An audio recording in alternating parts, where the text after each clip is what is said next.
Okay, let's go ahead and get started. This is the Community Economic Development Committee, August 5th, 2021.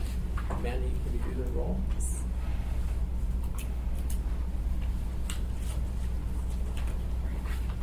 Mr. Weddleton? Here. Ms. Kennedy? Here. Mr. Peterson? Has been excused. Mr. Constant? Mr. Rivera? Present. And then for non-committee members, Ms. Allard? Mr. Dunbar?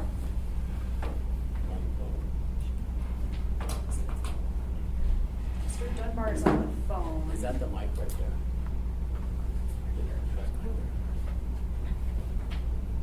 Can we move that?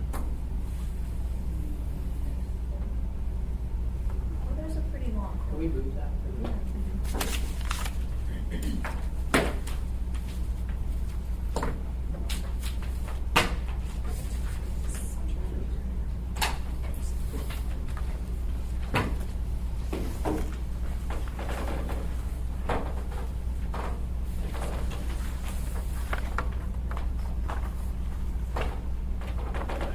Okay, Forrest, we're moving the phone so you can hear Chuck if you're on there. Good morning, Assembly and Weston. Yes, this is Chuck by. Can you hear us okay? Yes, can hear you Okay. good, sir. Thank you. All right. Okay, so go ahead. Okay. So Mr. Dunbar? I'm here. Ms. LaFrance? Mr. Perez-Verdia? Ms. Quinn Davidson? Ms. Salatel? Chairs currently, there is not a quorum, so no voting activity can happen, but information meeting is fine. Oh, that's right. Sorry. Never mind. Sorry. Okay, all right, thank you. And let's go around the room briefly. So we'll start with Ron just to get you. Oh, Ron Thompson. Adam Trombley. Michelle McNulty. Jamie Hartman. Gina Ashman. Two interpreters with no dean yet, so thank you for being here. Okay, so the agenda in front of us has Adam Trump. Oh, when we speak also, because we're recorded and then people on here, just give your name if I recognize you enough. Okay. Otherwise, I'll make sure that it's clear for the record. So I think we should just go ahead with Adam then, and then Michelle, or do you want to switch that? Or? Nope, I can say it. Okay, and then we'll look at the. Well, I guess we can switch it. I think so. B we'll put towards the end. Just we might get a quorum to discuss that. That's the street names alteration. Does that work? Okay, so we'll go A, then C, then B, and then the heroic claim thing is really just a report to be read. If anyone has questions, Chuck Kopp's on the phone. You could answer that. And we added this morning a letter from the governor that addresses that issue pretty profoundly. So, Hey, right, thanks. Mr. Weddleton, do you mind if Michelle goes first if we do C first? Because this is going to roll into what changes I have. Sure, so we'll do C Thanks. first. All right, thanks. Go ahead, Michelle. Okay. Mandy, do you mind? We're almost technically savvy in this room. So I'm going to apologize in advance. It's a word-heavy PowerPoint, but just wanted to make sure that you all had something that you could take with you. So this is just the annual update kind of on where we are with the action items in the 2040 land use plan, as well as upcoming projects that we have in progress, where we see the next year coming, and different opportunities that we have next time. So just a quick primer on the land use plan action list. There's 10 primary goals, and they were focused really on ensuring that we had enough available lands for all of our needs. So, residential, industrial, commercial, open space. Also, the goals really focused on housing in a variety of different ways, whether it be infill development, compact housing, compatibility, really promoting density in key areas, promoting code in a way that would allow for housing variety. It also focused on mixed use and walkable commercial centers, infrastructure needs and cost, the connection between land use and transportation, and then also it addresses our anchor institutions like Toots Stevens International Airport, Merrill Field, J-Bear, and UMed district. They're very important to the economic viability of our community, but they are uses that also tend to have off-site impacts to the neighborhood. So it speaks a lot about how do we keep them vital, but also protect some of those or mitigate some of those off-site impacts. So for those 10 goals, 94 action items were actually identified to push those goals forward. There were 70 near-term action items, and that includes anything that was identified as doing now and 1 to 3 years. That is a lot of near-term action items to put in a plan. A lot of that had to do with the staffing levels at the time, and so it was calibrated for that. And since then, we're kind of recalibrating with the levels that we have. The good news is I have 2 more long-range planners coming in. They're going to add a depth to our knowledge base. One has a transportation planning background, the other is an affordable housing planner. So we'll be able to kind of get back on track. Although, that being said, we've come a long way with completing or partially completing a lot of our near-term goals.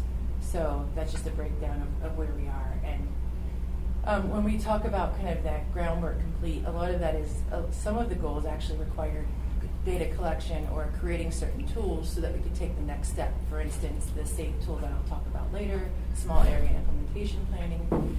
You know, some of the near-term goals were to actually do SAFEs in specific areas. We couldn't do that until we created the tools. So there were 21 midterm goals, so 4 to 6 years, and so we're kind of in that spot now. 2040 was adopted in 2017.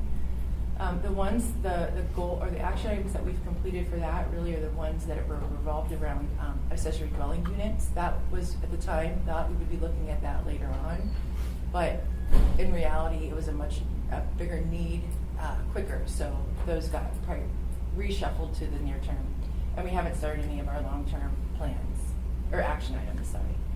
Next slide, please. Mr. Weddleton. Oh, I'm sorry, Felix, go ahead. Thanks. So I was just doing the math. So the delta between 70 and now of course I can't remember the number. It was like 47. Yeah, thanks. My same question. So does that mean that those are still going to happen eventually? Are they not going to happen? They just, yeah, great question. It just means that we haven't started them. They're still in the action item, but we have to readjust. When you put an implementation plan together, it's kind of, you have to look at different factors, and it's like the simplicity or complexity of what you're trying to achieve, the resources that it takes. So does it take money, or is it something that we can just do with the resources that we have, and then the staffing levels. So things kind of shift as, you know, sometimes a pot of money becomes available so you can move something up. Sometimes you don't have enough staff, so something gets pushed out. So it's a dynamic schedule, but the intent is that we can map it out so that we have a plan to achieve all of our goals. But at the end of the day, the goal is to still achieve all of them. Okay, great. Or And that- I should say action items, because we're definitely getting to it. Great. And then I guess just one last comment, just speaking for my constituents in Midtown, please don't feel free to rush accessory dwelling units. That's all. Noted. 2 recently adopted plans that are applicable to the comp plan. These are both, well, the MTP, the Metropolitan Transportation Plan 2040. It's not an element of the 2040 plan, but a simultaneous long-range transportation plan will be adopted, and that is part of the long-range transportation plan. But the reason why the MTP 2040 plan is bringing it up for this is because one of the goals and action items was to move towards more fiscally constrained planning for our infrastructure, making sure that not only do we have the money now to build it, but that we have the money in the future to maintain it. And so this was the first time that the Metropolitan Transportation Plan actually set their project list that was fiscally constrained. And so that's the direction that we want to be heading with our infrastructure planning, is making sure that we're including all those other things when we're deciding which projects should move forward, versus having these project plans that are pie in the sky. They're great, everybody wants them, but they really don't fit into the funding structure now. So there's an illustrative section more for those, so they don't fall off of our radar, but recognizing that we really should only be putting as priority projects that we actually have money for. And then the Spinard Corridor Plan, which was recently adopted, is the first neighborhood plan that really focuses on land use and transportation. And when we talk about accessibility and lands and the connection between that, that's really important that we're looking at the transportation connectivity to our land uses. Next slide. And so some other plans that are in progress that also implement the goals and are part of our action items in the 2040 plan is non-motorized plan, street typologies. I mentioned the long-range transportation plan. So whereas the MTP is approved by AMATS, the long-range transportation plan is adopted by the Assembly and becomes an element of the transportation plan. And it will, the way it's being set up and modified is it's going to be more of a goals list and kind of priorities that will inform the following MTP that's coming up. So getting our local values incorporated in that. The Chugach Way Master Plan, this is the transportation elements. This is an area in Middle Spenard that is ripe for reinvestment. It's in one of the areas that we have identified as being one of the priority reinvestment focus areas. We were able to leverage AMAT's funding for this to do kind of what does it take. We know that that area is ripe for reinvestment, and including a higher intensity of use than currently exists, but we need to understand what's the transportation needs to get that and how do we fund it. Mr. Chair. Felix. sorry. Thanks. So I'm just curious. So there were parts of Midtown that were also specified for a reinvestment focus area that don't have a master plan. So are you going to have to go through the development of a master plan for those parts of Midtown? The short answer is yes.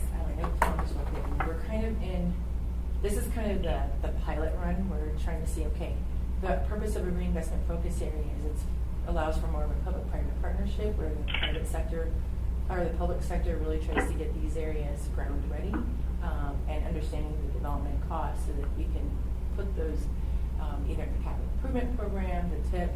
So this is a pilot, but yes, we're trying to map that out, what that looks like. And that's part of some of those near-term goals or action items that we haven't completed is because we're still trying to figure out what this RFA, what are the benefits of it. We know that it, we're still writing the ordinance. It's actually going to be hitting the public soon, but I know it's a long-winded answer for your question, but yeah, they will. Okay. And we're still trying to figure out how do we streamline it. And so we're actually ourselves going through the process to figure out Sure. how do we streamline this, what are the challenges. So Okay, thanks for that. I guess just a quick follow-up. So you said that this master plan was funded by AMATS. the transportation elements of it. Okay, Yeah, just okay, like- got it. So then generally those just funded within municipal budget to get that done? Yeah, and that can be either the staff time or money. And right now it's a staff match. Okay, got it. Thank you. So, Wellington, for record. So on 2 points. One on the reinvestment focus areas. My understanding is that made a quicker use of some of the tax abatement. Is that correct? Or is that not? I thought that was one of the intents. That is one of the intents. That is one of the intents. Yes. And is that connection made yet? It is being made, so we're in the process of still writing the ordinance that will create how to identify and adopt the RFA, and that is one of the incentive packages being written into that. Okay, so for the Capio Estates trailer court, we just did a rezone there. Yeah. There was no element in there for any tax abatement at this point? Not at this point, but I believe that one would qualify anyway for existing, probably possibly deteriorated properties, as well as it's within the half mile of the transit supportive corridors. So I think we would apply for that one as well. So for instance, Sean Debenham has, I think it's okay to talk about this, but he has a property at Benson and Arctic. That's a trailer park that he is also just recently rezoned, and that is outside. It's kind of on the cusp. It's just outside of that half mile of the transit supportive corridor, and it's not downtown. But if the RFA, when the RFA tool is available, if he gets put into that RFA, then he would become eligible. The idea would be he would be eligible for a reinvestment project if it included residential for one of those tax abatements. Okay. So the RFA is kind of like trying to catch those other developments that haven't necessarily fallen in one of our other existing tax abatements. Do you have rough dates on finishing any of these? Yeah, the Chugach Way, I know they're having a public meeting, I think August 24th. And then I believe off the top of my head that should be going to public comment in September, because I know they're looking to get that to planning and zoning by December of this year. So they're moving really fast. Long Range Transportation Plan, you and Meg are working on that.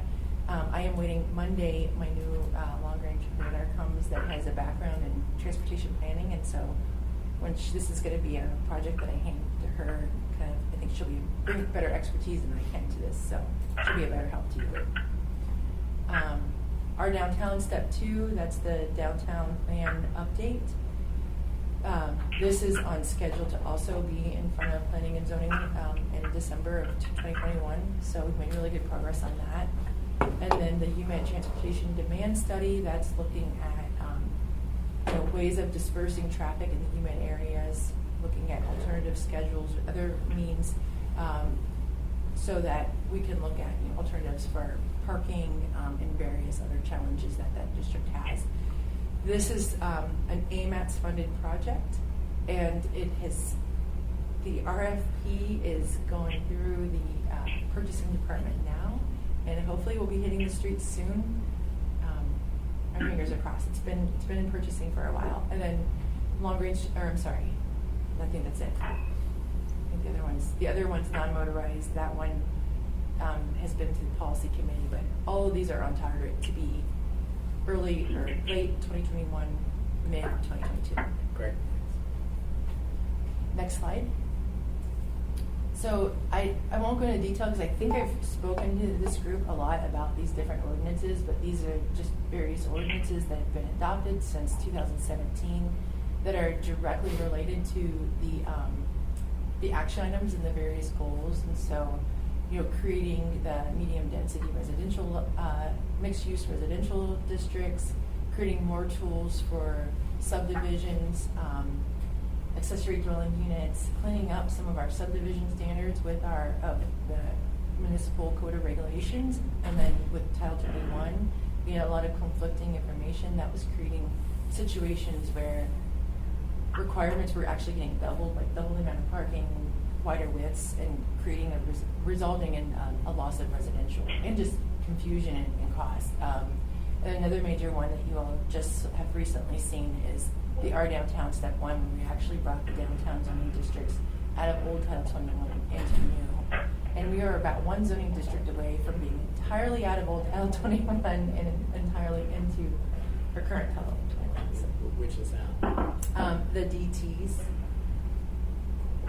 which is kind of the Northway Mall area. I'm sure, Tom, are there any other?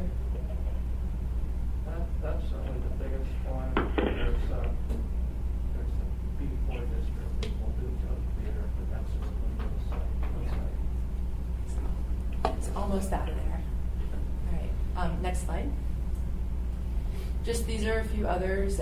Streams protection setback was one of the action items, and that were set out in Title 21, or I'm sorry, in the 2040 plan. And then these last 3 weren't really called out as specific actions in the 2040 plan, but these are important because these are similar to what Adam's going to talk about with quick code changes that were pretty small and innocuous, but actually make a huge difference on development.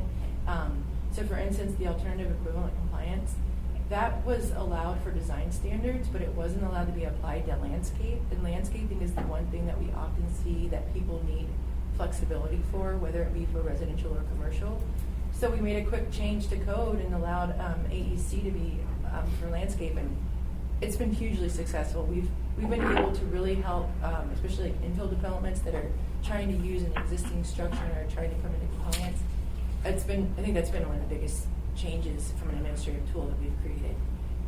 Landscape installation timing, it was not documented that the planning director could extend the period to install landscaping if climatic weather allowed it, and so we codified that way. That was an institutional change. We were already doing it in practice, but we wanted to get it in code.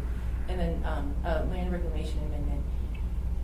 This actually required an administrative site plan review for any fill operation with 5,000 cubic yards, that could be, or more, in 1 year. And we were finding that two things were happening, that because we thought it was gonna help phase development, but it actually hurt phase development, and people were losing time because of this. And it was really a redundant, review. And it was essentially when we really evaluated why this was something in Title 21. It was because in the typical fill permit, it wasn't going to like one reviewer. And so by making it an administrative approval, it went to that one reviewer. So it was like, why don't we just remove this redundant procedure and just change the fill and grade permit that it goes to that one person you're trying to get it to. And that's been really good. And that had some unintended consequences of people coming in and getting things approved that would otherwise require a conditional use permit, because they wouldn't get what they wanted to get done in a year, and it would get pushed out to 2 or 3 years. And we didn't have a really good mechanism to watch those. And so some people were actually doing pretty large operations without coming in and getting conditional use permits. So all around, that was a good, again, a small change, removing the A from the use table, but has had really good impacts for both the community and the development community. So, next slide. And then most recently, you all just approved the small area implementation plan. This is a new tool that we have institutional master plan tool, which is for like UMed, UAA, Alaska Regional, but we didn't have something that really promoted infill development or smaller property, people who had smaller property owners. So this is something that I'm really excited about, because not only is it a master planning tool for smaller lots, but we built in the ability to do a lot of design flexibility.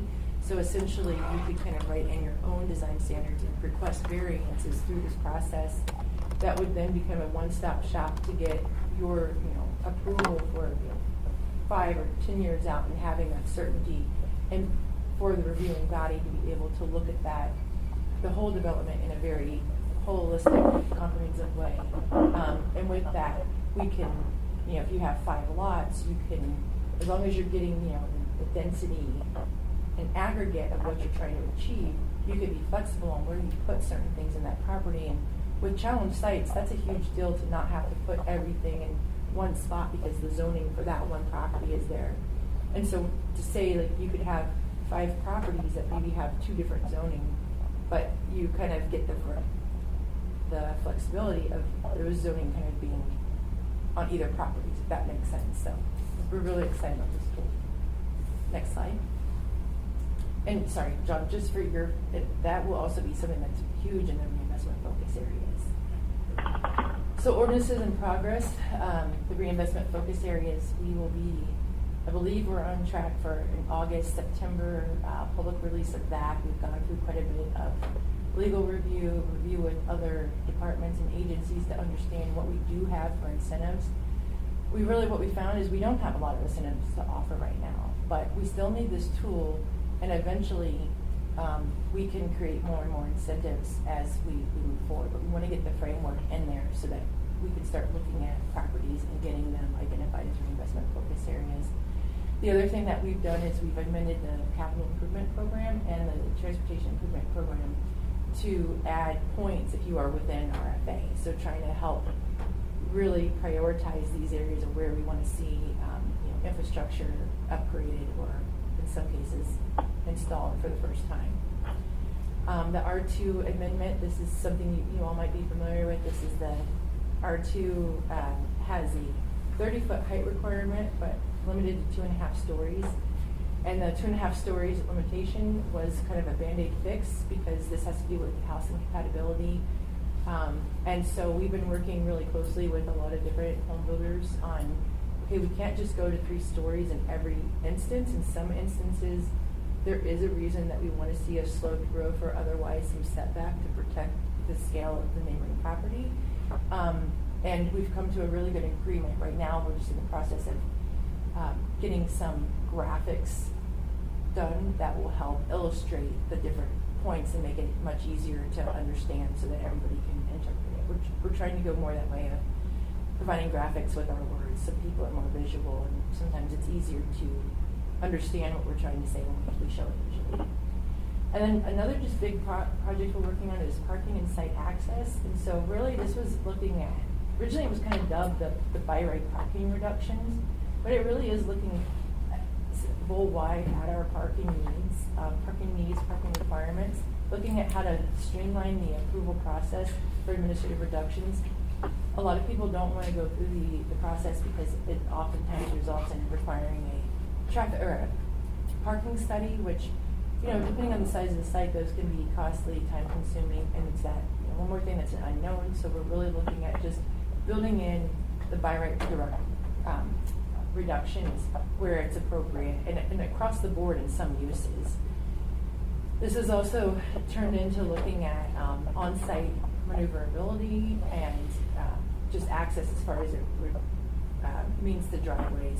So this project alone probably gets to several, at least about 10 of our action items and different things that we're trying to achieve for specifically infill development, but residential housing in general. So we see this as a win. And then we'll also have a positive impact on commercial development. Next slide. Two other things that we have in the works is the R4A mixed use district amendment. This is a newly created zoning district that we have found there are some real challenges. We've been working with AHFC as well as other real estate brokers and lenders, and have understand that within this zoning district there's been some real challenges in the way it was written and the requirement to have a certain amount of commercial or residential built prior to getting the funding for the commercial, and the way that it's written, developers can't get the funding and lending. So we're revising this to make it more streamlined and easy for everyone. And we're, like I said, we're working with the lending institutions to make sure we get it right this time. And then the Park Lands Rezone Part 2, I think recently in the last 2 or 3 months you all saw the Omnibus Parks Rezone. Essentially all the parks that are dedicated that aren't zone PR are getting them rezoned. That first part was just a pilot to see, okay, how easy is this, and is it something that the public can easily understand what we're trying to do? And we found that yes, it was pretty easy, straightforward. So we're going to we're in the process of getting the rest of the parks identified that need to come into the right proper zoning, which is Parks Reserve, and we'll be sitting on the bus for those. Next slide. So once we're kind of wrapped up on those projects, and as we have the other planners coming in, we want to start looking at amending ADU regulations. When I think it was 3 years ago now, we did the compact housing event in the Fairview, and what we found from a lot of the designs that came forward was that maybe we should consider allowing ADUs with deep duplexes, and that really won't affect too much of the single-family zoning districts. Just going to say this before you get to, because you can't have a duplex in certain single-family residential, so it would only really impact those districts where you can already have multiple dwellings on a lot. We also, Sightline also just recently did an article that really supports ADUs with duplexes as well as some other recommendations. So we want to evaluate those, and then in general we want to just kind of hear from the public what's the hesitation, as well as the development community, what they're seeing as real or perceived challenges for ADUs. We're also looking at R1A lot coverage increase. This might be something that we look at to make ADUs more Mr. Chair? possible. Yeah, okay, just a second. So, Forrest has a question, sorry. Mr. Chair, can you hear me? Yeah, go ahead, Forrest. Oh, thank you. Yeah, it's on the queue. I'm sorry, before we move on from ADUs, Ms. McNulty, I had heard from Mike Edgington that the Girdwood Board of Supervisors had put forward either an ordinance or a resolution in support of altering their zoning requirements on ADUs to be more similar to ours. Is that correct, and where are we on that? So that is correct. The Girdwood Board of Supervisors recently passed and support an ordinance, and it does actually mimic our current code right now. I actually am meeting with Kyle Kelly from the Girdwood area Friday. He unfortunately broke his collarbone this weekend, with a mountain biking accident, but we're gonna be meeting Friday to talk about what are the next steps, because they've also, and that's, I believe it was the same meeting or a more recent meeting, passed a parking ordinance as well. And so, now I just need to work with Kyle so that he can understand what we need for them to do to get the next step, which is bring it to an assembly person likely, so that it can go to planning and zoning and get adopted. Can I ask a follow-up to that, Mr. Weddleton? Yeah, go ahead, of course. And I'll say, first of all, that it's just something that I became aware of during the campaign, and, you know, when I was spending more time in Girdwood than is typical for an East Anchorage Assembly member. And I was very supportive of the original ADU ordinance, and I'd like to see it extend to Girdwood and perhaps be improved upon as it goes to Girdwood. So I'll say that, you know, in addition to my South Anchorage colleagues, if they want to join on, I'd love to be a sponsor or co-sponsor of that ordinance. Beyond that, though, I've also heard from members of the Girdwood communities that are very concerned, obviously, about the short-term rental challenges there. And I think a lot of people in my community think that the short-term rental solution, if there is one, should sort of go in tandem with the ADUs, because they see the ADUs as kind of caught up in that problem. And I'm wondering, Ms. McNulty, is your office going to be working on that challenge as well, or is there some other part of the administration that might be working with Girdwood on that issue? I think it's going to be multifaceted. We've talked to Mike Edgington about that as well. We understand some of his challenges. I think for us, or Assemblymember Dunbar, I would like to get back with you on that. I think planning will play a role in it, but I think it's beyond planning, because I think they might need the solution might be outside of Title 21 or even land use code, and maybe something more with permitting and something at the assessor's office. And that was one of the things that we've talked about in the past is, what is the right tool, and where would it live to have the right level of enforcement? And my understanding is their big challenge with the ADUs, I mean, it's twofold, because you have a lot of ghost or out-of-state house owners who, you know, are either renting them out for long term, but most of them are doing it in the short term rental. So they don't really have a control of who all is renting those for short term, and likely it's a large group of people. And then my understanding is their biggest concern is just the parking overflow, because if 20 people show up to the house, there's usually about 20 cars with those 20 people. So I guess that's a long-winded way of saying yes. You know, if that's the desire to have those go in hand, I think it might slow it down, because I think that could be more contentious and a little bit harder nut to crack. But we can definitely help be part of that solution. Thank you. And I'll just say briefly, for my own personal preference and for what I've advocated to Mike and others, is that I don't think it should slow it down, and that we should move forward with the AD ordinance, even if it takes us a little longer to get the short-term rental solution moving forward. But I'll say that it just seems like members of the Girdwood community, by and large, don't share that view. So it's an ongoing conversation. I personally would like to see the ADU ordinance done as quickly as possible, but, you know, ultimately it's their community, and we want to be working with them closely. So that's all. Thank you, Ms. McNulty. Thank you, Mr. Chair. All right, thanks, Morris. Felix? Thank you, Mr. Chair. And I guess to Mr. Dunbar's comments, so based on some outreach that Mr. Weddleton did with me on this short-term rental issue, he suggested that this might be something that possibly, to get a sense of the scope of the issue in the municipality, that our internal audit office might be able to help with that. So I've had some initial discussions with Mr. Chadwick on this, and he's exploring whether it would fit in his office to at least get a sense of the scope of the short-term rental issue.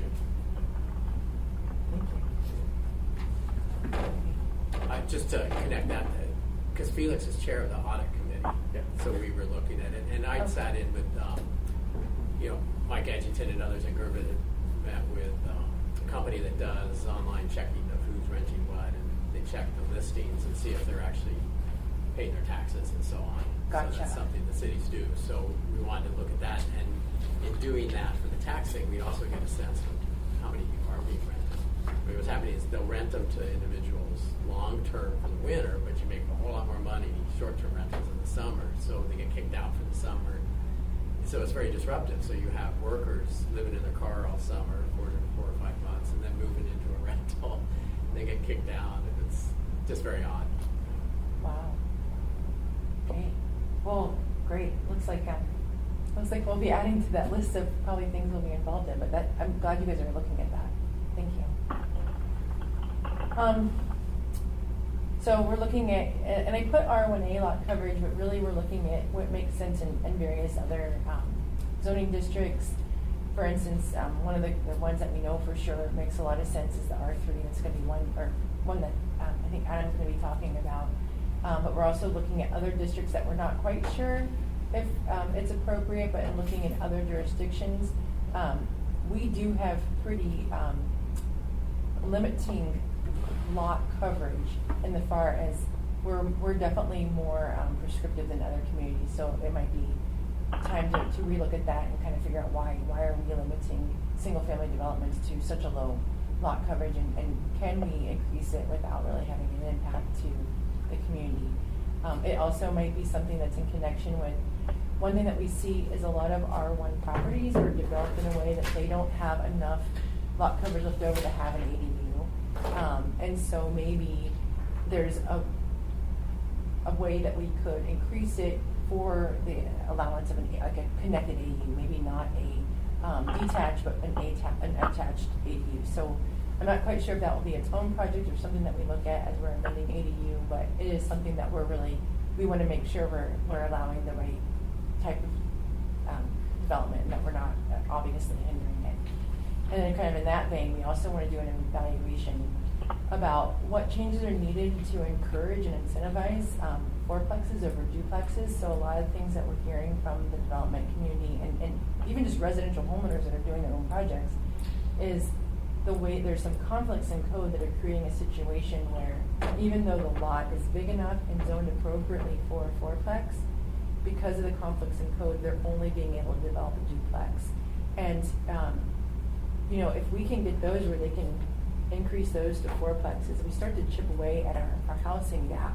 And these are kind of real things that we can do to get real progress fast. I mean, we don't typically see a lot of high density development or residential. I mean, it'd be great to get them in certain areas, but the reality is we need stuff like this to really start to close our gap. And this is probably more feasible for what we're seeing actually happening. So we want to make sure that we're eliminating the barriers and at least especially eliminating the challenges to getting the density that we're already allowed to have. I mean, that we really can't have code that's conflicting with that. So it's my understanding on some of that was if they're up against an alley, they might have to pave the whole alley to get access, and that increased their cost. So would we have this federal infrastructure bill coming? In my mind and we've been bonding to pave alleys so that it would take that burden away. But what's our progress on that? And I'm looking at the federal infrastructure thing. So that's the kind of thing we could focus on. Adam or Ron, do you want to address where we are with that? I know. I can just tell you there's very little funding for alley. It's in there, and they're getting a couple of summer. That's really all that's going on the funding wise. So it is an issue, and I don't typically the federal funding. I mean, it might be able to be looked at for alleys. Typically, it's not usually spent on alleys. It's spent on roads, utilities, and all of that. But I think that it's probably worth discussing where it can be done. Well, I think the typical that game is SWA money is hard to do, but the new infrastructure bill that just passed. Yeah. I don't know what they're calling it, but that one may have more leeway. And I'm like, okay, that might be our pot of gold for getting this stuff done in a hurry. Yeah, I know that's a great suggestion. I know that one change we are looking at with that alley provision is when it was written, it really was intended for a very specific types of neighborhood, like more your traditional design neighborhoods like Fairview, downtown, South Addition, areas that they have the alley, they have the infrastructure, they're pretty much already developed, or they have the right of way there to develop the alley. So we are looking at possible code changes that would maybe say like if it's only required if it's in an approved plan or within a certain development context. And then as areas change or plans get adopted that want alleys and start to be just constructed to have them already constructed as part of the development, we can change, we can start applying it to those, but it's definitely, we're seeing a challenge with it being applied to every development. Like, I know there's been a couple in South Anchorage where it didn't make sense.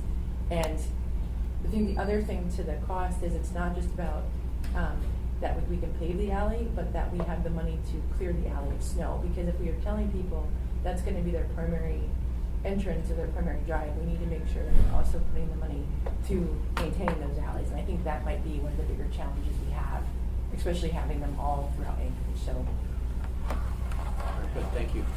Ron, when you speak boisterously towards the phone, we have four sitting out of our time here. next slide. Oh, sorry.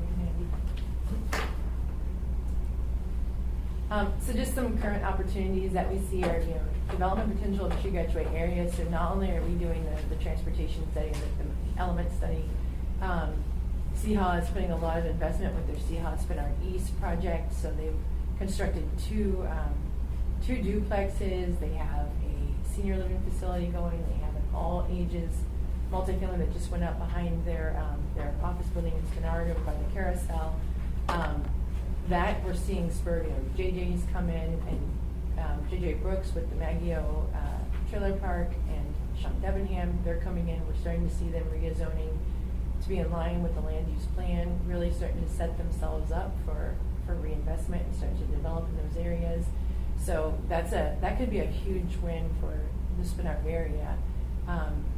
We're also seeing a lot of momentum from the Roadmap for Recovery effort that the downtown group and I think various other organizations have been part of.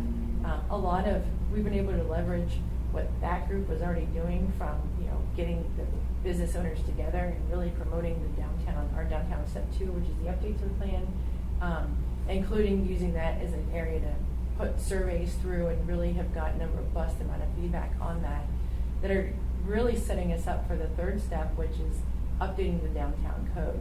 And so we've actually, even though this has been a 3-step project, as we've been doing each step, we've been collecting the information to hit the ground running for the next one.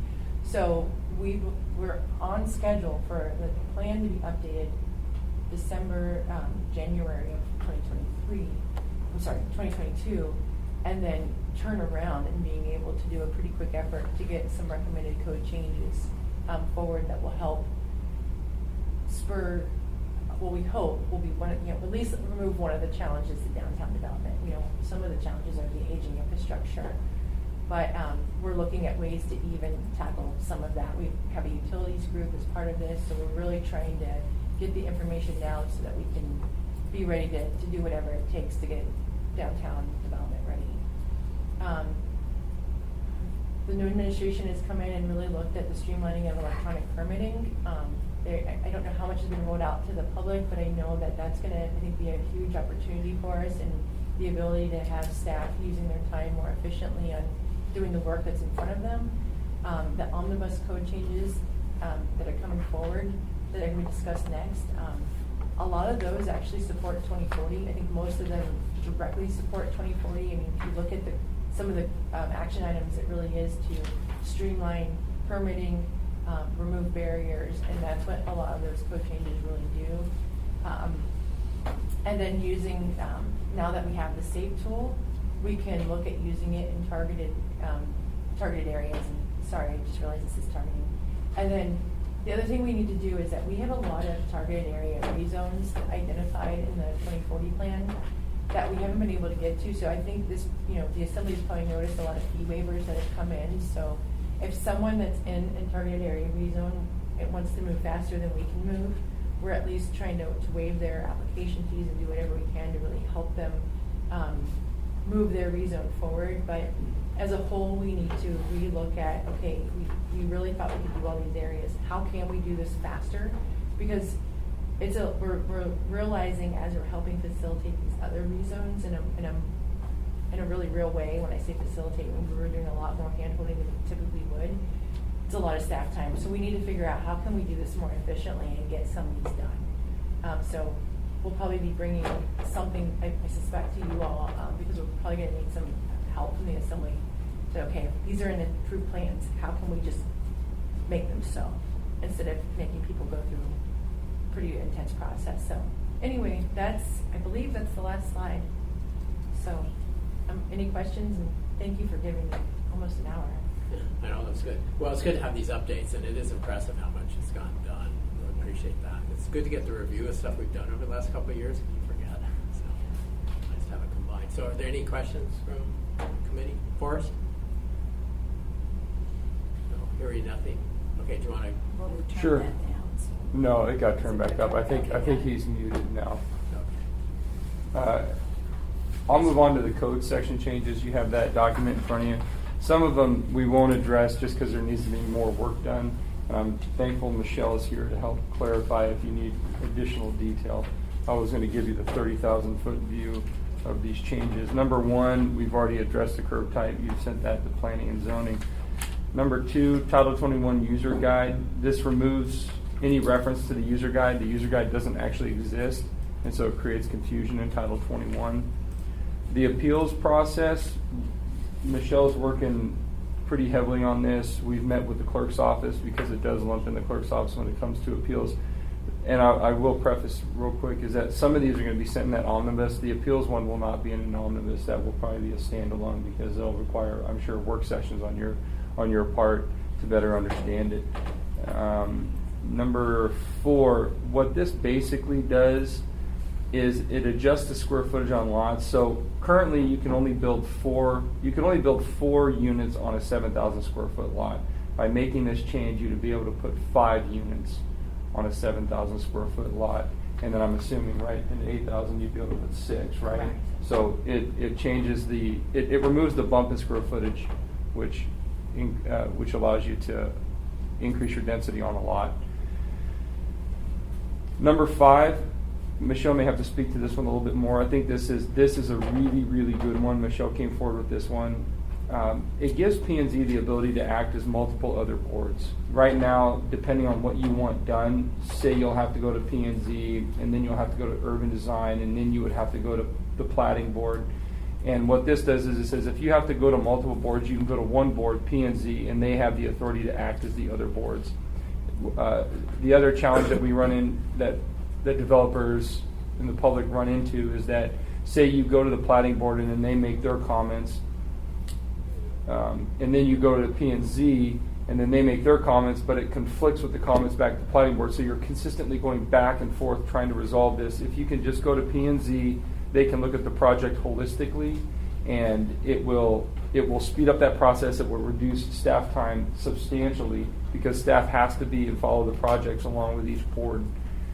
I don't know, this doesn't affect anything in Chapter 10, right? Does it? Well, I mean, I guess Well, it it will. would. This is going to affect Yeah. anyone that's covered under. Yeah. And anyone under 10. That So was Girdwood and Eagle River. Girdwood and Eagle River. Okay. Crystal? I have a question then. Mhm. Will this in any way affect the appeal process? I mean,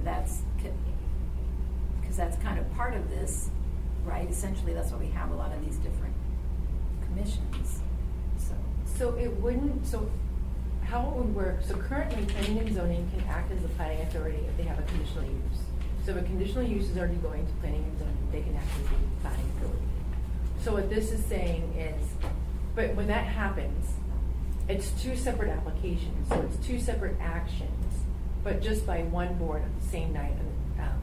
So it's kind of more comprehensive. So in that instance, if one of the decisions are appealed, it would still be an appeal process. Okay. If anything, it would streamline the appeal process because then you're dealing with one date versus if you had 3 different boards and all 3 of those actions got appealed, then you could have theoretically 3 different dates because the appeals, everything is tied to when a decision is made. So in one way, this actually can streamline it to an extent. And yeah, I don't know if is that kind of what your question? I think so, Okay. just trying to figure out exactly how that does impact somebody wanting to appeal something. Yeah, it would not, if anything, in my opinion, from my perspective, I think it makes it easier because then that individual who wants to appeal doesn't have to follow 3 different boards and figure out, okay, well, the decision was made that night for the plat, okay, well, the decision for the rezone was this night. That's actually a lot for someone to follow, so Oh, sure. this is actually streamlines it for everybody, the Okay. public and the applicant. And just one more thing to add to this, it wouldn't be that planning and zoning would see a variance that would otherwise go to ZEBA or zoning board of examiner appeal, but the Urban Design Commission does see all the design standards. Those were things that the planning commission used to review anyway. So it's kind of just saying, well, they used to review these things. Just let them be the review body if something's already coming to them. Okay. Thank you. Number 6, unit lot subdivisions. This addresses, Michelle had brought this up in her presentation about the financial piece. And it prevents the amount of units having to be pre-sold in order for a project to be finished. It removes that cap of 8 units. Number 7, the residential setbacks in the downtown zoning district. This will allow you to build right up to the property line in the downtown district for both residential and business. This will again provide that higher density component, help projects pencil out. The restaurant one, what this is essentially going to do is, if you have a bigger kitchen in a restaurant, it lowers your parking requirement. If you have bigger seating, you would allow you for more parking. The bigger kitchen is, think of more like a takeout, so it reduces that. And Ron can also speak to the strip mall component of that as well. Could you do it? Because I thought that was really important yesterday. Yeah, this is Ron Thompson. The issue with regard to parking with restaurants and strip malls is strip malls want to lease and rent space out to anybody willing to rent it. The issue has been is parking used to be 1 per 3 people per seats, and it went to 1 per 100. So almost every, even if there was no real change of use, the way the parking calcs went in 2015 made most strip malls be calculated like they were underparked. Therefore, we'd have to go to the assembly. We'd have to, or not the assembly, but the planning and traffic to get an approval for a parking reduction when there was really no problem. This should solve that. What it does is it allows a kitchen, which is just like a catering use, to have the occupancy based upon 1 per 400 square feet, which is like a kitchen, and the 1 per 100 is for the seating out front. So whether you have a small seating or large seating, it should solve that and bring it back into perspective in almost all of the resulting issues with regard to strip malls and this kind of created parking problem when there's really no problem should be eliminated. And so I think it will clarify restaurants in general around the city, but it will also clarify this takeout type of thing that's in strip malls. If they want to do a restaurant, it'll take it, and it'll be a much more real calculation of really how they're using it. Brief question: these numbers are square foot, 1 per Yeah, per square and it used foot. to be by seat. Is that how? Well, Under old Title 20. Under old Title 21. and currently it's 1 per 100 for the entire kitchen as well. So you're calculating the parking based upon the entire kitchen as if it was seated like seating area, and that's been really, really tough to meet in the industry.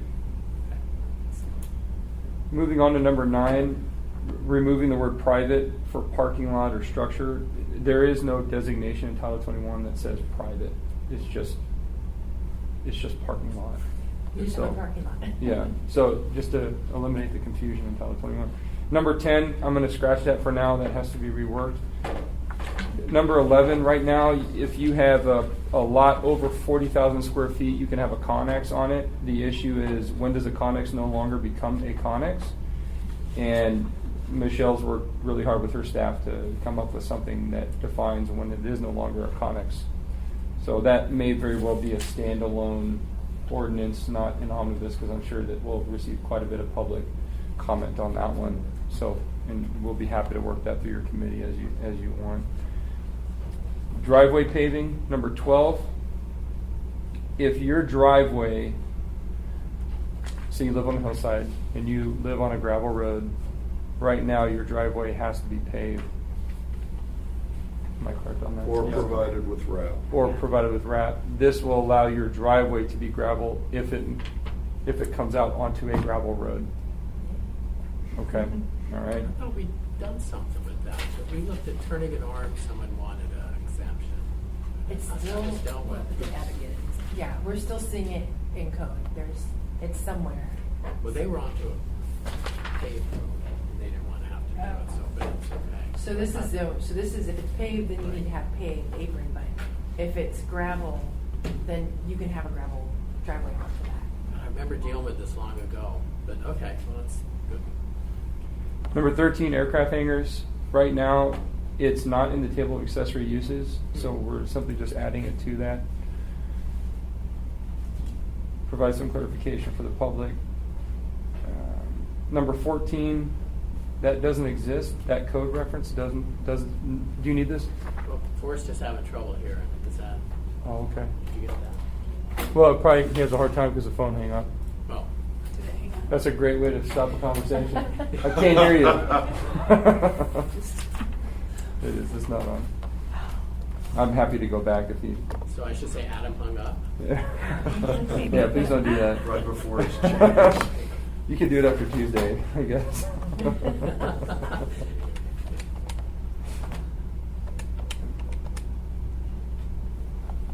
Okay, Please enter your participant or moderator code. Let's take a break followed by for a the minute. pound Sure. key. get that better. Please say your name, followed by the pound key. It's just that code reference no longer exists, right? That's correct. Yeah. this one doesn't exist. So people go looking for Okay. No one made you go talk to these two.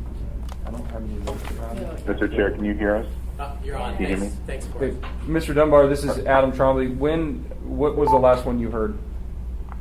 The last one I heard was talking about gravel driveways, and Oh, I actually okay. had a quick question about that one too, if Chair will allow me. Yeah, go ahead, Forrest. So, Adam, if someone takes advantage of this and builds a gravel driveway on a gravel street, and then the city later comes in and paves the street, do they have grandfather rights, or are they going to have to pave their driveway? They would have grandfather rights, and I think we talked about this yesterday, and I think Ron said that if that does happen, most people are going to end up paving their driveway, but they would have grandfather rights. Okay. Thank you, Mr. Chair. Thank you, Mr. Chairman. Yep. So I'll go back to 13. It's just adding private aircraft hangars into the table of accessory uses, which it is not currently. Adam, let me add one thing to that Yep. gravel. If the city came back and did the driveway, the city would put in the apron that is required anyway, and so the issue would be resolved based on the code issue. Hopefully that makes sense. Because I So think when they come down, do the road, it's a 20-foot apron that we're talking about that requires this.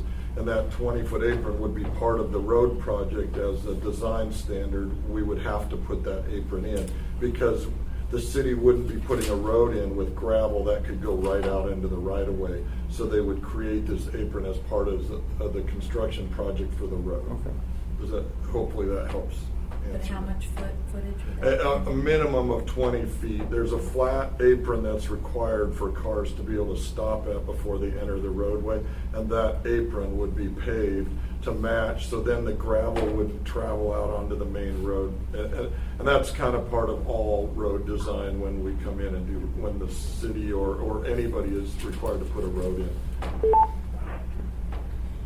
Number 15. Oh, I'm sorry, number 14. It removes that code reference, AMCR 2112070. It doesn't exist anymore. So people will go looking for it and it doesn't exist. So just remove that. The 15, right now, permits, you come in for a permit, it has a timeline on it. This gives the planning director and the building official the ability to extend those.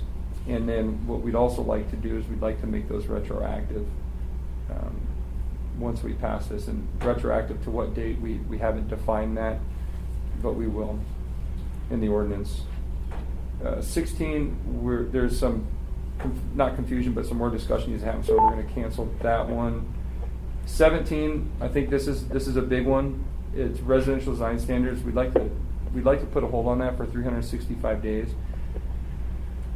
It's going to allow us to provide some changes in code. Right now there's some interpretation. We'd like to include this in single-family duplex and multifamily, and this would also allow us to see what the market comes forward with. We're not looking at canceling it completely.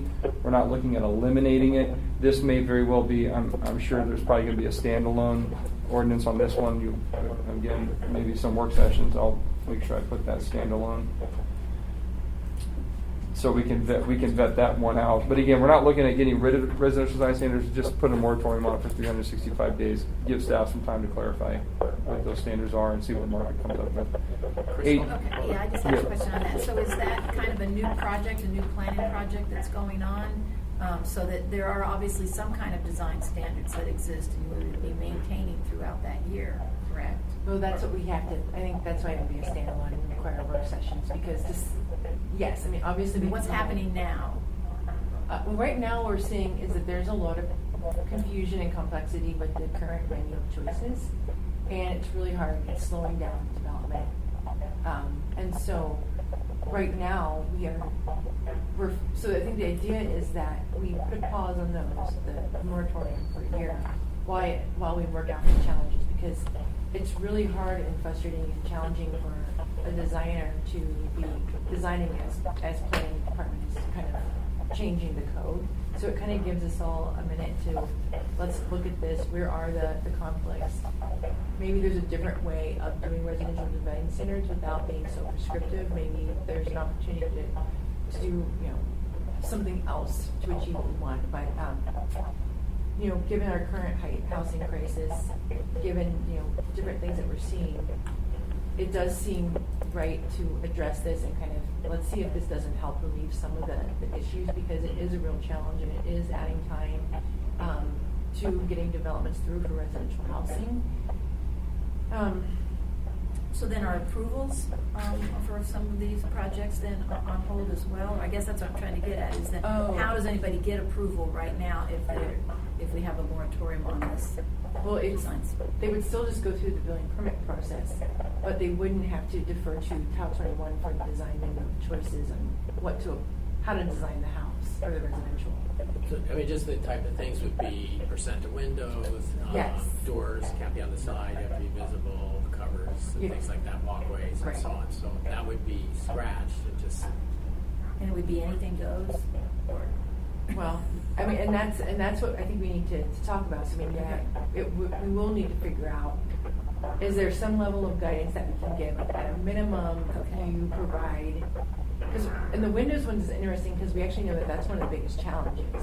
And actually walking through several of CHA's properties, so right now there is a requirement that you have to have 10% window coverage on different, especially the facades facing the window or the street, which is great because you get eyes on the street. But then when you start looking at the way they design these apartments and different things, you actually, most of the time, the window, it brings the window down.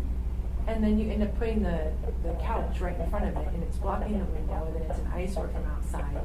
And in some instances, when you look at some of the areas where these multifamily are going, they're along heavily traveled corridors, and requiring this window requirement that also then is a noise issue, and then you have all that going on. Other thing that we've heard is that it's creating a situation where, especially for cook-inlet housing, where they have certain, depending on what money they're getting for our project, they have certain requirements to achieve a certain level of energy efficiency. And our window requirement is actually making it hard for them to achieve that. So we need to find a balance, right? There's a reason why we want to see windows on the different facades, and it's a good reason. But the way that code is written is creating some really unintended consequences that are making it very challenging for people to actually meet the intent and also provide the housing that we need. So it's a good point. I don't think we want a free-for-all. So we'll need to fine-tune it. And maybe there's just a few I think this is just throw this out there, kind of get the feedback, but all right, so more discussion to come on that, huh? Yeah, what I'd like to do on some of these is, we can write up an ordinance, how we do it internally, and that discussion, and then we'll bring it to you guys, obviously, so that hopefully we can vet a lot of stuff out in the committee and address those concerns even before going to planning and zoning. Okay, does that sound good? Yeah, that's a good plan. Okay. Thanks. 18, again, we'll scratch that one for now. There was more discussion needed for that. I was going to ask Michelle if she could do 19 and 20 because I was a little confused and I didn't write any notes about these two. Okay, does everybody have the sheet? So I don't, okay, so I don't have to read the whole thing today.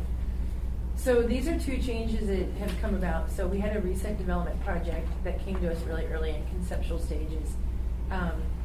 It was exactly the type of development we want to see. It's gorgeous. It's appropriate for the neighborhood. It's appropriate for the area that it's going in. But because of some of the conflicts between 2190 and 2107, which we thought we had clarified and actually didn't get caught in our last look at that, it was going to result in the requirement of much wider streets than what Title 21 actually intends. And it actually, when reviewing it, was going to result in the loss of 40 units from that development, which, one, that's 40 units is significant, and not only is that bad for the community, it was bad for the developer because that was significant enough that you can imagine that development isn't going to pencil out and would be a no-go for them. So we really are, and we have two different choices here, and one is there's kind of a simple clarification that can maybe get us over the hump as we relook at the 2190 and 2107, so that basically right now there needs to be clarification that AM 2190, the decision tree that was written, does not override the definition of what a street versus driveway means in Title 21. Because right now, the way it's written, it's triggering what we would call a driveway into a street and requiring a whole different level of standards that is creating a huge impact on that development. And it was very unattended, and we're seeing the real world result of that. So we need to do something. And quite frankly, in the interim, we will probably put a policy in place just clarifying that this can't, because this is a significant enough issue that we have got to move forward without it obstructing the viability of real development. I guess that's all I have. Anyway. Was it the same for 20 as well? Yeah, that's a big call. Right. Yeah, that's 19 and 20, and 20 is more of maybe of a bigger fix. Maybe just to add a little to this, when we did the initial 2190 project and 2107, the intent has always been to eventually get rid of 2190 AMC Code of Regulations. There's just some things. One, that's not a planning department. We don't own that document, but there's some things in that actually they can't just be negated. They have to live somewhere because it's part of the enforcement ability. So we need to figure out where do those things in 2190 need to go live, and then we can actually just eventually just do away with 2190 and just have 2107 or 2107 prevail, which is huge in making sure we don't have. Anytime you have multiple, the more codes you have, the more options you have or chances for. Number 21 is I don't believe that's on there. Nope. Oh, yeah. No, 21's different on theirs. I don't believe 21 is an enforcement issue. It was to allow the change in definition of what a static vehicle is, so it can meet the definition of whether or not code enforcement can deal with junk lots or not. Their definitions are poor. That's what this was to try to help allow enforcement be able to deal with a property that is filled with junk. Once they don't move those vehicles, then it's allowed to be able to go to the next step. And I mean, that's the biggest problem that enforcement is having right now with regard to cleaning up junk sites, is the definition isn't clear enough, and that's what this was to do. Okay. So then I'll add three more. So there's the C Street zoning district. We'd like to extend that for 5 more years to allow some more market flexibility. That one's not on your list. And then there's 2 others, which one of them, Mr. Welleton, you and I discussed yesterday, and I'll work with Michelle on this, but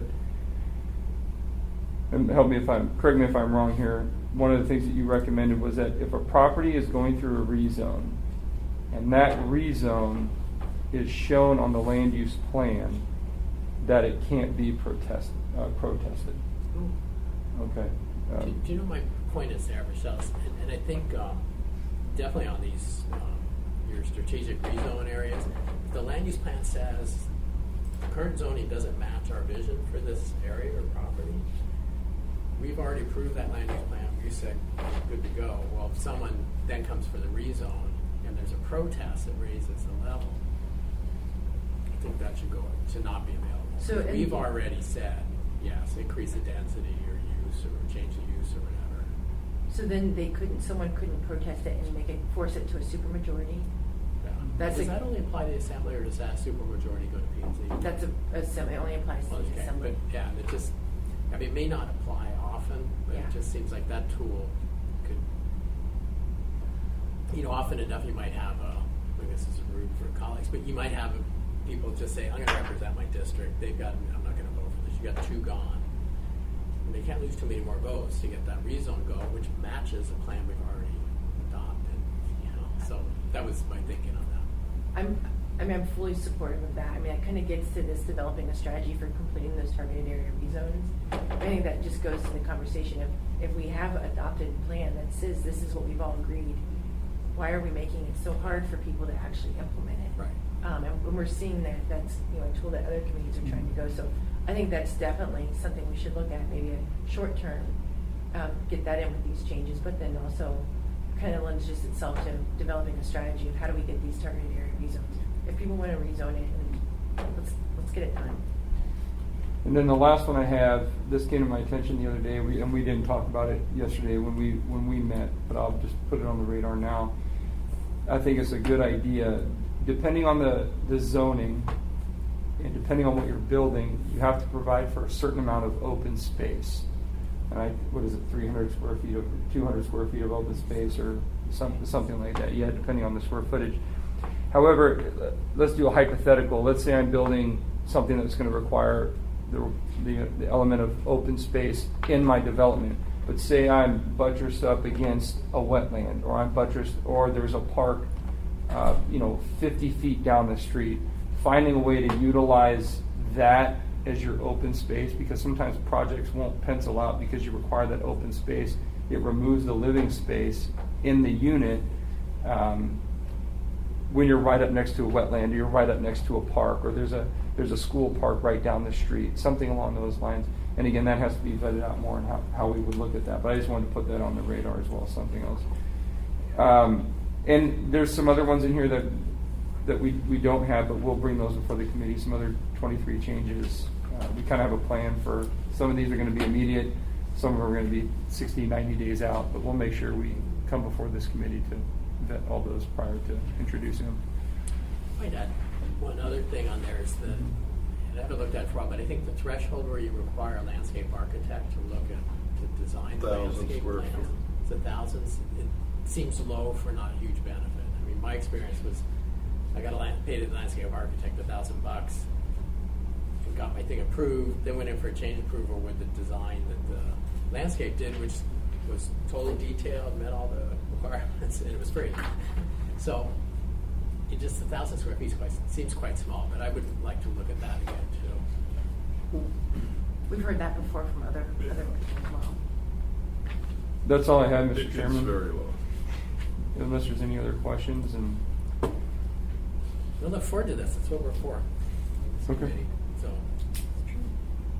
so my plan of attack, unless you would advise otherwise, would be put together our omnibus ones minus the standalones and just submit that to the agenda, and then you guys can pull it. For this committee. I'm sorry? For the committee or to the No, so assembly? we were going to write up the ordinances, put them into on board. On base. I'm sorry, I'm still learning my terms. On base. That way it would hit the agenda and then would go to P&Z, unless you guys want to see the ordinance drafted prior to going to the agenda. You can't put one on if it's not drafted, is it? No, what I'm saying is, we are going to have all these drafted up. Okay, would you like me to bring them back to this committee to talk about the specific language? Or can I, once they're drafted up, are you okay with me putting them in on base so that they hit your agenda and then you would pull them and they would go to P&Z? I'm wondering if you want me to bring them here before going in written, completed form. I don't know, it's a thought. It kind of depends on the ordinance. Some of these are fairly simple and I think would not have huge public pushback. Others, it gets more visible quicker if you put it on the assembly agenda. Okay. And then generally my preference has been for this committee is go ahead and do it and even have the public hearing. And then if people are just totally good with it, move on. And if Okay. not, and there's issues, then bring it to the committee level, deal with those issues that came up. This is a better format to deal with things people are tripping up on. Okay. So that gets things through more quickly. There have been some things that I think were identified. This one's a problem. We know we're going to have controversy, and before it even hits the public hearing, is have it come to us, which is not my preference, but we've done that as well. Okay. So, any thoughts? I mean, Felix. I mean, John, yeah, you know my thoughts on this, Mr. Chair. So I like to be proactive, and so certainly, I think there are quite a few of these which I think would be simple enough. But I think for some of the ones, specifically the ones that have been sort of outlined as standalone, because we think there might be a little bit of fine tuning that we need to do, more discussions on those. I think the standalone ones should probably come either to this committee or to a work session before it gets, not before it gets put on the agenda, but before it gets to us for a public hearing. Okay. I understand. Yeah, that probably broadly matches what we've been doing. Some of the bigger, like I think a moratorium on the residential design standards would be heavily discussed. So the ones I have for standalone are the appeals, the Connex containers, and residential design standards. Was there anything else? I think there were only 3. I mentioned the boards and commissions streamlining. That was when I was on the planning commission. There was no UDC, I don't think. So we just did it, and we've done plating in some cases where the rezone might have a plat with it. I think we did Oftentimes, and that's actually when it makes the most sense to go to planning and zoning and have them be the planning authority. That's actually one of the reasons why we really thought about this.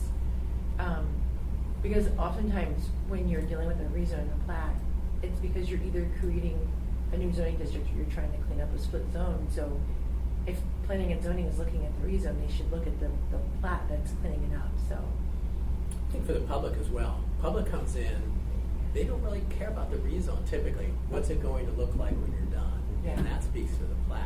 So you're really making it much easier for the public. I agree. And when it's easier for the public, it's easier for everyone because there's a better understanding holistically of what's happening. I think there's a lot of value to people seeing an entire project and everything that's being asked, whether it be a variance or a rezone or a replat in one sitting versus having to go to these 3 different boards that really focus on different aspects of it. So, Right. Would you like that one to be a standalone? I think it's big enough and complicated enough people may want it, but I Okay. don't think that there'd be. Well, we're interested. We'll find out. Okay. All right. I'll make that one a standalone also. no, let's do it. Makes sense to me, but I've sat on that board and the planning commission and see it that way. Others might see it differently. That's all I have, Mr. Chairman. Okay, good. All right, Thank thank you. This is really helpful. Any questions? Okay, so now we have just a few minutes, and we don't have much. We have AO 2021-69 regarding including community council notice for street name alterations. We don't have a quorum to recommend or not. You want to take a moment on it, or just be prepared on Tuesday to say it was on the agenda, we didn't catch it? Yeah, let's just talk about it on Tuesday. If we have to bring it back here again, we will. So. Okay, so questions? Just out of curiosity, I was surprised to see this on the agenda. Was there something that instigated this getting put on the agenda? I just know that Felix wanted things like this on our agenda. Well, Right, this and one. actually, I think, and our current chair also asked the same question: should this go to CBZ or not. And so we just said, okay, well, we'll do it, but I don't think I haven't had one question. So Yeah. I don't know about you, Michelle, if you've heard anything. No, from my perspective, this just makes a lot of sense, and I think it's really straightforward. Okay, so I think we're in agreement on that. So 3, ongoing business, and this is update on Alaska Railroad claim for exclusive use. We funded work by Winfluence, which is Chuck Kopp and Sherry Curry, to basically go out and educate the world about the railroad's claim of exclusive use on their rights-of-way. So part of that was a monthly update, and based on, while we have funded that some months ago, the funding didn't go through until recently, so this is kind of fits in with their required plan. So you have the written report, which is fairly brief, and then we added on this morning a letter from the governor to the vice chair of the Alaska Railroad Corporation Board of Directors that basically is in line with asking the railroad not to push this notion of exclusive use, which is fairly tenuous, and also says pay back the Flying Crown Homeowners Association for any of the legal costs that were incurred because of the Alaska Railroad Corporation trying to enforce this. So that in a nutshell is information. I hope you would read it. I think this letter from the governor actually shows the value we've had with Chuck and Sherry pushing this issue partly to them. Felix? Yeah, thank you, Mr. Chair. So do we have time? Can I ask a couple of questions? Yeah, I think we'll make time. Go Okay. ahead. And I think Chuck, are you on the line? So, Sherry is also online, yes. Okay, so Chuck and Sherry are online as well. Okay, Go ahead, great. Felix. So I guess first would be to you, Mr. Chair. So how much did we appropriate for this? In total? 25,000. 25? Okay. So then there's about another 14,000 left. I was curious on the pending activities. You're asking for assistance to get schedule a meeting with Mayor Bronson, and you outline all of the individuals. What's the sort of purpose? Is there an ask that you have of the mayor, or is this just to inform him of the issue? That's to Chuck and Sherry. Go ahead. Yes. Chuck, do you want me to thank answer that? Go ahead. Sure, Sherry, go right ahead. The Flying Crown members were requesting a meeting, and they were, told they could have a meeting, but nothing ever got scheduled. And so it was just an informative meeting so that Mayor Bronson knew where we were at and what was happening as we were moving forward. I'm not sure, I can ask Chuck if that is a necessary meeting now at this point, since we finally had enough pressure on the governor that this letter went out. Yeah, I think it's always good to update the administrative leadership team of the city. We are very appreciative of the municipality of Anchorage's support. It is, in fact, benefiting the entire state along the rail belt, and it's resulting in significant change in direction for public policy, how the state is approaching its legal position on what the railroad actually possesses. So, Mayor Bronson, we would welcome the opportunity to just catch him up to date on a little bit of the background, how we got to where we are, and where the campaign is going, and the positive things that we are seeing. So we feel it's an encouraging change in direction, and any opportunity to brief the mayor would be great. So, Mr. Chair, would you be interested in helping facilitate that, or? Yeah, and actually, the mayor contacted me last week, and we're working on scheduling the time. So he just, there's a lot of nuances to this. Where does this impact city land? So just kind of reviewing with staff where it's an impact, and the legal department's working on this, and they have all the information ready. So I expect to sit down. I think it would be helpful to have. Chuck is really good at getting the issues right there, the key ones that are policy issues that a mayor could deal with. The people at Flying Crown who are involved with are amazing, and the detail they've done for so many years on this is spectacular. Those tend to be longer meetings because they get all of it on paper. So, streamlining with Chuck distills it quite well. So, But we'll see. We'll set something up, and the mayor is definitely interested. Great. And then I guess I just have one quick one on the governor's letter. I was just curious, he outlined 3 actions that he was requesting from the Railroad Board of Directors. I was just curious on that third one, what is the sort of purpose and impact of that particular request? Chuck or Terry? Yes, through the chair, thank you for the question. So what the governor has done there is he gave the board of directors of the railroad a heads up that he intends to file legislation moving the Alaska Railroad underneath the Executive Budget Act, which would have the effect of establishing the Alaska Railroad as one of the departments of state that he administers. So in effect, the top person would become another commissioner over another department. And he says the reasons why there, to bring accountability to the board, the senior management team, how it uses funds to litigate against property owners, and how it manages and controls its lands. That's been certainly a view that has been pursued for almost 30 years in the history of discourse between municipalities and the state. And it looks like we may be finally heading in that direction. So we have more accountability to the railroad. Thank you, Mr. Chair. Thank you, Chuck. Okay, any more on this? Okay, that wraps up most of the agenda. We got public comment time, a few moments. And just before Eugene, do we have anyone on the phone? There are 2 people on the phone. There's a last name Richardson, Okay, Cheryl. and then a last name Parker. Oh, So do you want to open it up to the phone public comment? can we do that first, Eugene? You're okay. Okay. If anyone on the phone would like to speak, Cheryl, you're on there. Would you like to speak? The number ending in 0738. Hi, I'm unmuted. This is Cheryl, and no, thanks. I'll get back to you guys later. All right, thank you. And for Parker? The number ending in 3098. No, I need to review what was said. Is it going to be published or was it recorded? The meeting has been recorded and it'll be uploaded on the municipal website later today. Okay, great. And the Thank you. documents are available on the CEDC webpage. There is the one document that we received at the meeting, and I'll get that uploaded on the webpage later today as well.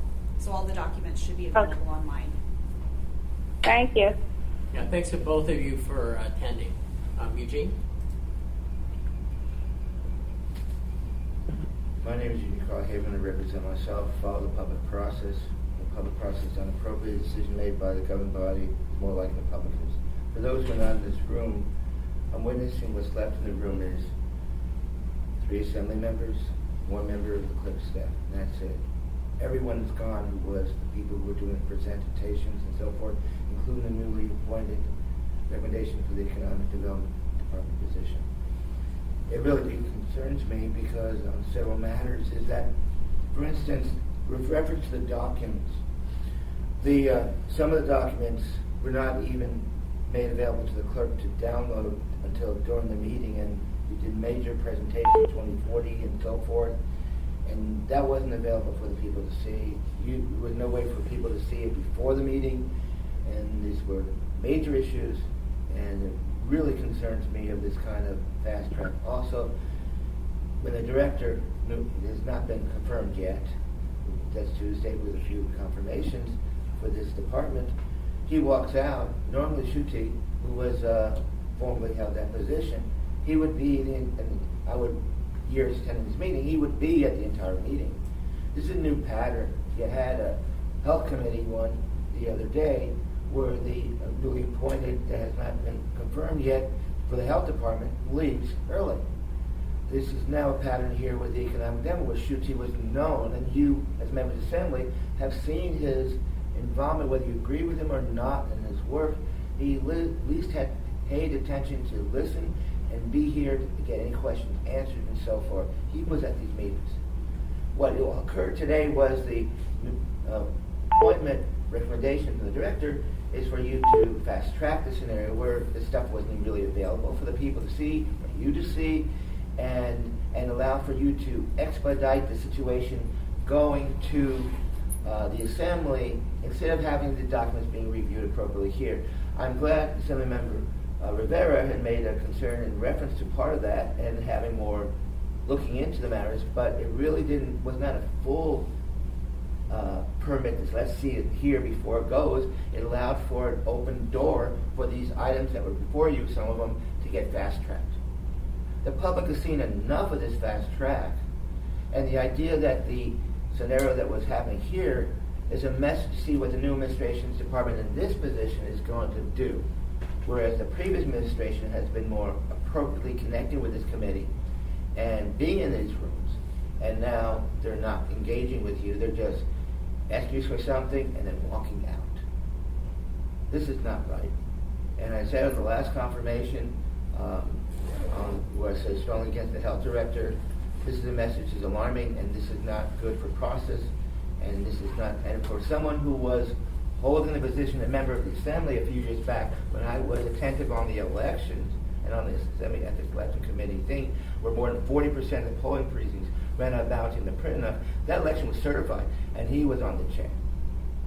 So, who are we talking about? Yes, this one too has to go. I can't support this kind of behavior, but it's condoned by assembly members here that have allowed this fast track going to this level. So, with all due respect, my time is up, so I gotta end here, but please stop doing this. Stop giving encouragement for department heads coming in and having this kind of behavior. Thank you. All right, thank you. Okay. Anything else? We're adjourned. Thanks.